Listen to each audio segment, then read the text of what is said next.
স্বাদের তরকারিটা দিয়ে এখন আমার আম্মু আর আমি সেই স্বাদ করে খাবো।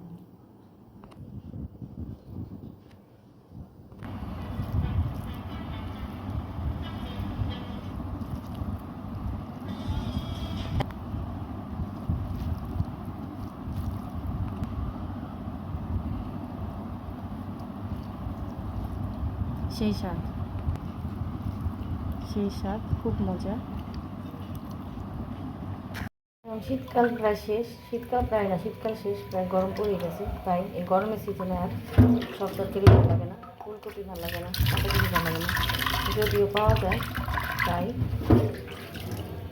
কত দামই হোক, আজকে পটল কিনে নিয়ে আসছি, 250 গ্রাম পটল নিয়ে আসছি। কয় টাকা দিয়ে? 250 গ্রাম নিয়ে আসছি 20 টাকা দিয়ে। পটল আলু মিলিয়ে 2 পিস রুই মাছের ঝোল রান্না করবো মামি খাওয়ার জন্য, সেই স্বাদ হবে। মাছটাকে প্রথমে নুন দিয়ে মরিচ হলুদ ছিটিয়ে মাখায় নিলাম।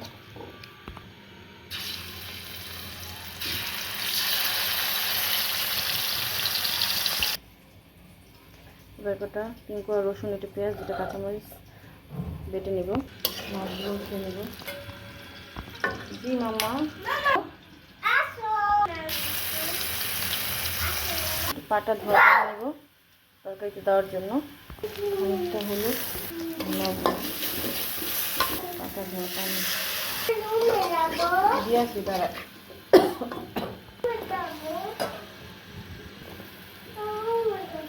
যে সময় যে জিনিস না খেলে ভালো লাগে না, এখন যে সিজন সেই সিজনে তরকারি না ভালো লাগে না খেতে। এখন কষা নেব ভালো করে।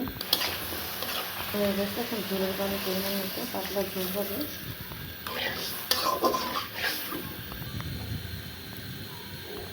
সে ভেজে রাখা মাছ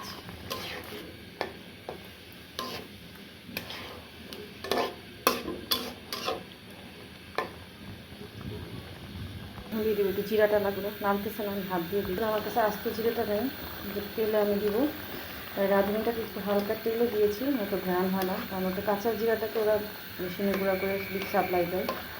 তাই ওটাকে হালকা তেলে নিয়ে সুন্দর ঘ্রাণ ঝাঁকা করে দিই। সামান্য ধনে পাতা দিয়ে দিচ্ছি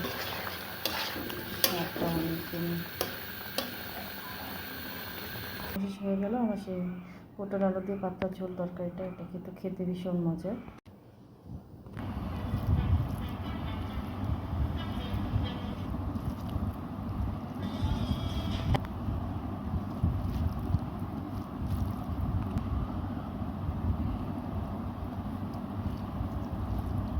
সেই স্বাদ,